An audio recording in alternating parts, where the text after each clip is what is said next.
ਵੱਡੀ ਖਬਰ ਆਪਦੇ ਸਾਬਕਾ ਐਮਐਲਏ ਬੀਜੇਪੀ ਚ ਸ਼ਾਮਲ। ਕਿਹੜੇ ਐਮਐਲਏ ਬੀਜੇਪੀ ਚ ਸ਼ਾਮਲ ਹੋਏ ਨੇ, ਕਿੱਥੋਂ ਹੋਏ ਨੇ, ਕਿੱਥੋਂ ਇਹ ਐਮਐਲਏ ਰਹੇ, ਇਹਦੇ ਬਾਰੇ ਗੱਲ ਕਰਦੇ ਆਂ।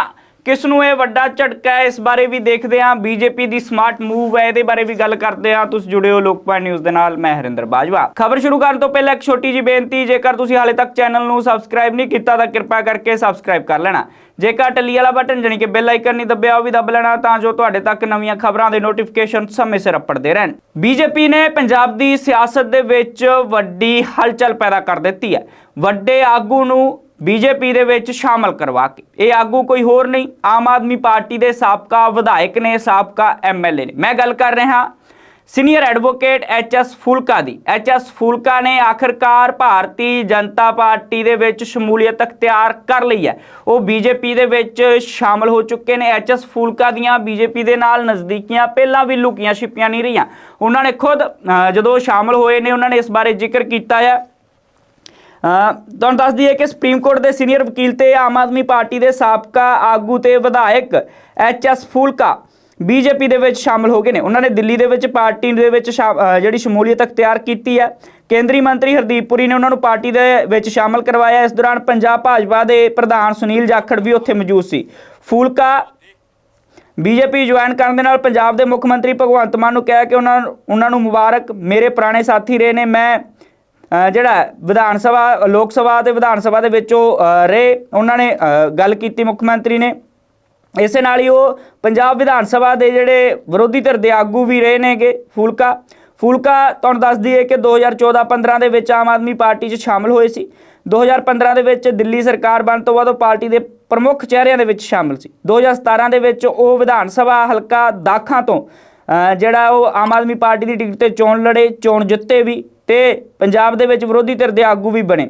ਉਹ ਬੇਅਦਬੀ ਤੇ ਬਰਗਾੜੀ ਮੋਰਚੇ ਵਾਲੇ ਮਾਮਲੇ ਦੇ ਵਿੱਚ ਉਹਨਾਂ ਨੇ ਜਿਹੜਾ ਵਿਧਾਨ ਸਭਾ ਤੋਂ ਅਸਤੀਫਾ ਦੇ ਦਿੱਤਾ।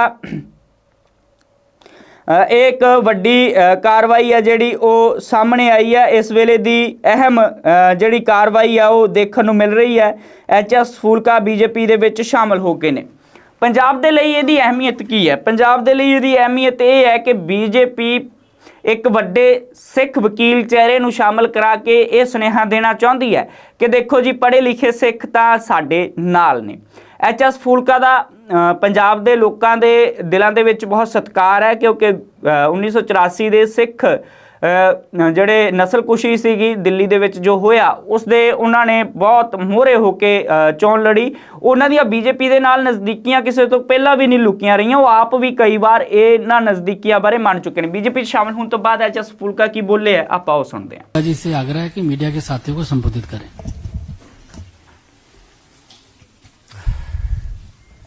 मेरी तरफ से सबको सत श्री अकाल, नमस्कार, आदाब। पंजाब के एक गांव में मैं पैदा हुआ, वहीं पे परवरिश हुई, वहीं पे मेरी स्कूलिंग हुई। परमात्मा की अकाल पुरख की मेहर हुई कि जहां सुप्रीम कोर्ट में आके वकालत शुरू करी। वो दिन मैं कभी भी भूल नहीं सकता। 2 नवंबर 1984 जब मेरे घर पे हमला हुआ, मेरी वाइफ प्रेग्नेंट थी और उन इधर भाग रही थी, इधर उधर मुझे बचाने के लिए। हम फर्स्ट फ्लोर पे रहते थे। सीढ़ियों से मॉब ऊपर आया। हमारे जो लैंडलॉर्ड थे ग्राउंड फ्लोर पे रहते थे, बाहरी परिवार था, पंजाबी हिंदू परिवार था, और वो बीजेपी के कट्टर सपोर्टर थे। वो मिसेस बाहरी आंटी जी सीढ़ियों में खड़े हो गए मॉब को रोकने के लिए। उतनी देर में उनकी उनकी डॉटर लॉ ने आके हमें भगाया और जाके अपने स्टोर में अंदर लगा के आगे रजाइयां रख के ताला लगाया। अगर वो आंटी, बाहरी आंटी, उस दिन सीढ़ियों में खड़े होके मॉब को ना रोकते तो मैं आपके सामने ना होता। कसूर क्या था मेरा कि मैं एक सिख था। वो जो दिनों की, वो 3 दिनों की आज भी वो 3 दिनों की जो स्टोरी है, जो भी कोई सिख दिल्ली में था, उनको कहो वो 3 दिनों की हालत सुना दें। अगर कोई बिना आंखों में आंसू आए वो 3 दिनों की स्टोरी सुना दे तो फिर कहना, इतना बुरा हाल था। और ये जो पूरा जिनोसाइड नरसिंहार था, ये इंदिरा गांधी ने अपनी लाइफ टाइम में प्लान किया था, और ये तो एग्जीक्यूट हुआ उसकी डेथ के बाद, क्योंकि वे मौका देख रहे थे सिखों का कत्लेआम करने का। अगर उसकी मौत ना भी होती, उन्होंने फिर भी करना था, फिर भी करना था ये। और ये जो प्लानिंग उनकी बहुत बड़ी। और उसके बाद क्या किया, पूरी कांग्रेस सरकार ये लग गई एक नरेटिव सेट करने के लिए कि ये तो हिंदू वर्सेस सिख था, तभी रैट नाम दिया गया। पुरी साहब ने जो कहा ना कि रैट तो वो होता है कि ये तो हिंदू वर्सेस सिख था, हिंदुओं को गुस्सा आया तो जाके, मगर ये बिल्कुल झूठ था। ये कांग्रेस पार्टी वर्सेस सिख था। जो कांग्रेस के सपोर्टर थे वो सब सिखों को मारने में थे, चाहे वो मुस्लिम हो चाहे वो क्रिश्चियन हो। मैंने खुद केसेस किए, जजमेंट्स किए, जिसमें दुली चांद मोहम्मद अब्बास कट्ठे एक्यूज्ड हैं त्रिलोकपुरी के केसेस में। बहुत से केसेस ऐसे हैं, जितने कांग्रेस के सपोर्टर थे वो सब मारने में थे, जो कांग्रेस के सपोर्टर नहीं थे वो बचाने में लगे हुए थे।